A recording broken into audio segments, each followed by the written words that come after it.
اللهم صل على سيدنا مولانا محمد وعلى آل سيدنا وأصحاب سيدنا مولانا محمد وبارك وسلم. استغفر الله رب من كل ذنب وأتوب إليه. استغفر الله رب من كل ذنب وأتوب إليه. بسم الله الرحمن الرحيم. باب في التشديد في الكذب. جھوٹ بولنے کی شدید مذمت کے بارے میں باب ہے. سرکار دو عالم صلی اللہ علیہ وسلم نے جس دین متین کا اعلان فرمایا اور اس اعلان کے اوپر جس شخص نے سب سے پہلے لبیک کہا اس شخص کو اس کی سچ کی بنیاد کے اوپر صدیق اکبر کہا جاتا ہے.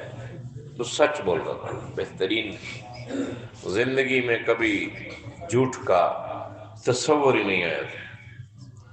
اس امت کا یوں سمجھے کہ اس امت کی مثال تسبیح کے دانوں کی طرح ہے اور اس تسبیح کا یا اس ہار کا پہلا دانہ حضرت بکر صدیق رضی اللہ تعالیٰ عنہ. اور اوکھے دور میں مسلمان ہونا، مشکل ترین دور میں کہ جب اگر کوئی کلمہ پڑھتا تھا تو کلمے کا مقصد یہ ہوتا تھا کہ موت کو دعوت دینا. جہاں اپنے رشتہ دار، اپنے دوست، اپنے شہر کے لوگ سوشل بیکاٹ کر دیتے تھے. میں اور آپ بہت آسان ترین دور کے مسلمان ہیں، وراثتی مسلمان ہیں. آباء و اجداد الحمدللہ مسلمان تھے تو ہم بھی مسلمان ہیں. ہم اپنے اسلام کا دن میں 5 بار اعلان کرتے ہیں. ہمیں کوئی بھی نہیں مارتا، ہمارا کوئی سوشل بیکارڈ نہیں کرتا، ہمارے ساتھ کوئی رشتہ داریاں بھی نہیں توڑتا اسلام کی وجہ سے. لیکن اس سوکھے دور میں، آسان ترین دور میں اگر ہم کہیں کہ سچ بڑا اوکھا ہے، سچ بڑا مشکل ہے، تو یہ ہماری خام خیالیاں ہیں. ہم اپنے نفس کو تسلی دے رہے ہیں. اور سچ تو اس ٹائم مشکل تھا جب سچ بول کے دکھایا اگلے نے. سرکار دو عالم صلی اللہ علیہ وسلم کا سب سے پہلا ارشاد پاک حضرت عبداللہ رضی اللہ تعالیٰ عنہ سے سرکار دو عالم صلی اللہ علیہ وسلم نے ارشاد فرمایا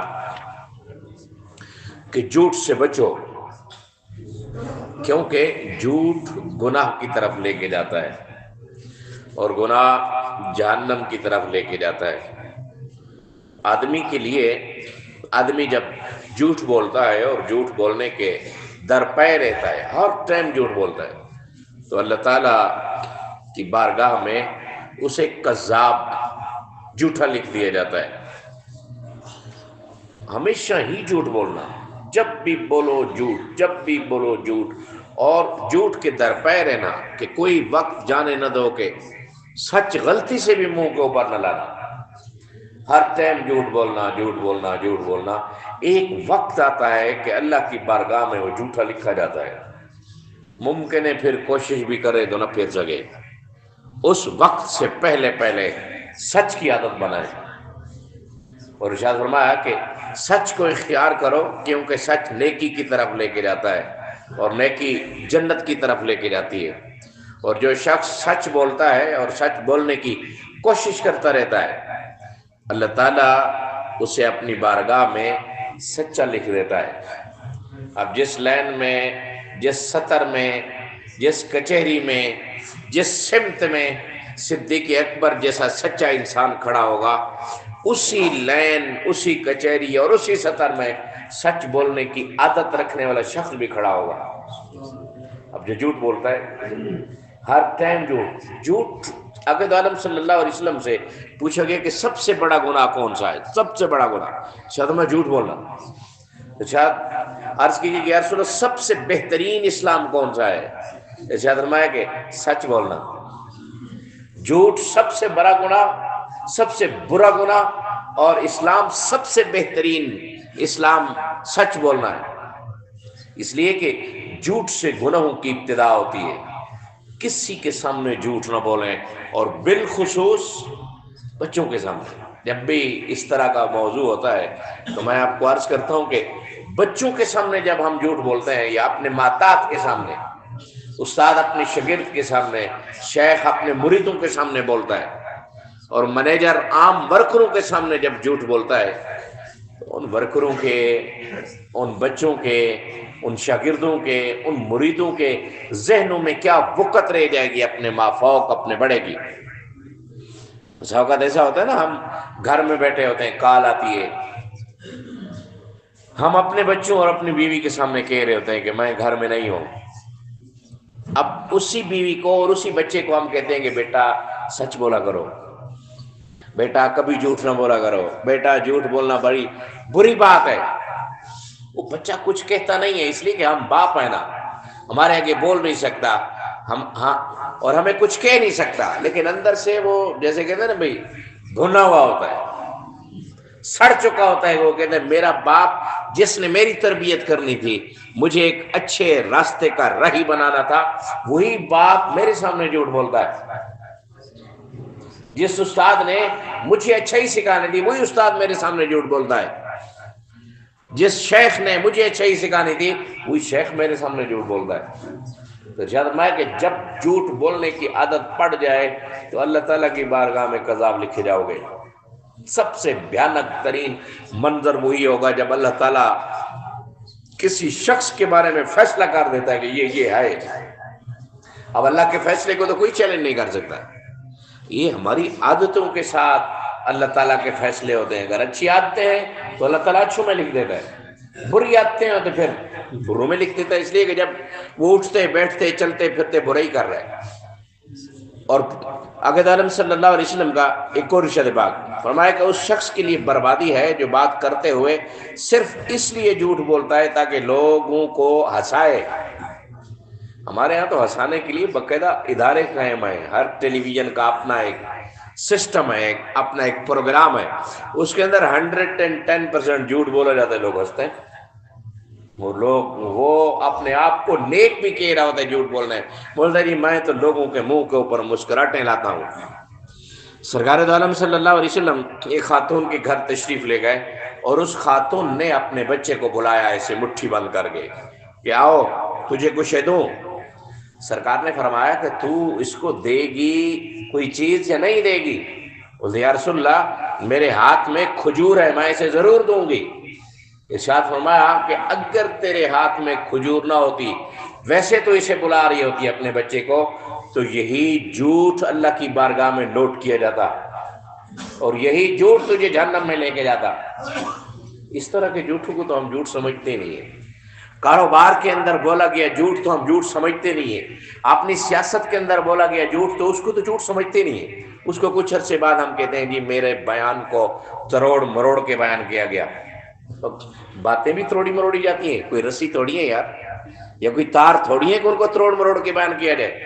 سرکار دو عالم صلی اللہ علیہ وسلم کی نصیحتوں میں سے ایک نصیحت حضرت معاذ بن جبل رضی اللہ تعالیٰ عنہ کو کہ معاذ زبان سے ایسا کلمہ کبھی نہ نکالنا کہ جس کے اوپر پچھتاوا ہو۔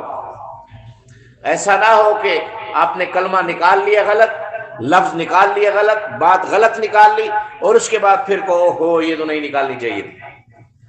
مومن سوچ سوچ کے بولتا ہے، ایسا نہیں کہ بولنے کے بعد سوچتا ہے۔ چاہتا ہوں میں کہ سب سے بڑا گناہ جھوٹ۔ اور آقا عالم صلی اللہ علیہ وسلم کا ایک اور ارشاد پاک کہ آدمی کے برا ہونے کے لیے اتنا کافی ہے کہ سنی سنی باتوں کے اوپر یقین کر جائے، یا سنی بات کسی سے بغیر تحقیق کے اس کو آگے ٹھوک دیا۔ جیسے ہم لوگ شیئر نہیں کر رہے ہوتے پوسٹیں، اچھا ہمارے ہاں جو منفی چیز ہوتی ہے وہ زیادہ شیئر ہوتی ہے، جس کے اندر جھوٹ کا مرچ مسالہ ہوتا ہے وہ زیادہ شیئر ہوتی ہے، اور ہم اس کو بھی گناہ نہیں سمجھتے۔ او جی آئی تو میں نے آگے پھینک دی، اور نیچے تو آج کل تو لکھا ہوتا ہے 10 بندوں کو بھیجو گے تو آج رات خوشخبری ملے گی۔ اس کو کبھی اچھا خواب بھی نہیں آتا جب وہ 10 بندوں کو بھیجتے ہیں۔ بات تو کہتے ہیں بھی اگر 10 بندوں کو کر دی تو آج رات آپ امیر ہو جاؤ گے۔ سوتے سوتے کون امیر ہوتا ہے یار؟ سوتے سوتے کدھر اوپر سے کوئی یا بیڈ کے نیچے سے پیسے نکلیں گے یا اوپر سے لنٹر پھٹے گا؟ آج آپ نے اتنے بندوں کو کر دی تو آپ کے اوپر جنت واجب ہو جائے گی۔ شیئر کرنے سے جنتیں واجب ہوتی ہیں. جنت آپ کے اوپر واجب ہوگی جب آپ جئیں گے، ایسے جئیں گے جیسے سرکار دو عالم صلی اللہ علیہ وسلم جیتے تھے، ایسے بولیں گے جیسے سرکار دو عالم صلی اللہ علیہ وسلم بولتے تھے، ایسے برتاؤ رکھیں گے اپنے اڑوس پڑوس کے ساتھ جیسے سرکار دو عالم صلی اللہ علیہ وسلم کرتے تھے. وہ تو ہم کرنا نہیں چاہتے. ہم تو نعرہ بھی وہی لگاتے ہیں کہ غلامی رسول میں موت بھی قبول ہے، زندگی قبول نہیں ہے. جینا ہم رسول جیسا نہیں چاہتے، مرنا رسول جیسا چاہتے ہیں کہ جیسے رسول پاک صلی اللہ علیہ وسلم کے عشق میں ہم مریں لیکن مفت مریں. ایسا نہ ہو کہ کوئی محنت کرنی پڑے. تو سرکار دو عالم صلی اللہ علیہ وسلم کے ارشاد کے مطابق کوئی بات کسی سے سنتے ہیں، جب تک اس کی تحقیق نہیں ہوتی تب تک آگے کسی کو شیئر نہ کریں، کسی کو بتائیں نہیں. اللہ کے نبی صلی اللہ علیہ وسلم کے پاس جب کوئی آ کے اقرار کرتا تھا کہ میں نے زنا کیا، یا آ کے کسی کی شکایت لگتی تھی اس نے زنا کیا، تو سب سے زیادہ تحقیق اور گواہ اسی بات کے اوپر طلب کیے جاتے تھے. آج کل ہمیں کسی کے اوپر ایسے ہلکا سا شک ہو جائے بس اس کے بعد ہم ایسی چابی ٹائٹ کرتے ہیں اس کی بھی، اور سب سے زیادہ اس کے رشتہ داروں کو بتاتے ہیں. یا جہاں اس نے بے عزت ہونا ہوتا ہے سب سے پہلے ان لوگوں کو بتا دے گا آپ کو پتا ہے آپ کے بندے نے کیا کیا؟ بولتے نہیں ہمیں تو نہیں پتا، اس نے تو یہ گل کھلائے ہیں. حالانکہ ہم میں سے کسی شخص نے اپنے سر کی آنکھوں کے ساتھ اسے نہیں دیکھا، اپنے سر کے کانوں کے ساتھ سنی نہیں وہ بات، خامخواہ کر رہے ہیں. کسی کے اوپر ایسا الزام لگائیں گے جو اس کے اندر موجود نہیں ہے، قیامت کے دن آگ کے پہاڑ کے اوپر چڑھایا جائے گا. اس کام کے لیے اگر تیار ہو تو ٹھیک ہے کرتے رہو، اگر اس کام سے ڈرتے ہو تو جب تک تحقیق نہیں ہوتی، جب تک آپ کو تسلی نہیں ہوتی کسی بات کی، کسی کے بارے میں غلط بات نہ پھیلائیں اور سچ کی عادت بنائیں. اپنے بچوں کو سچ کا عادی بنائیں، اپنے گھر والوں کو سچ کا عادی بنائیں. اللہ تعالی ہم سب کو زندگی کے آخری لمحات تک سچ بولنے، سچ کی ترغیب دینے کی توفیق عطا فرمائے. آمین. الحمدللہ رب العالمین.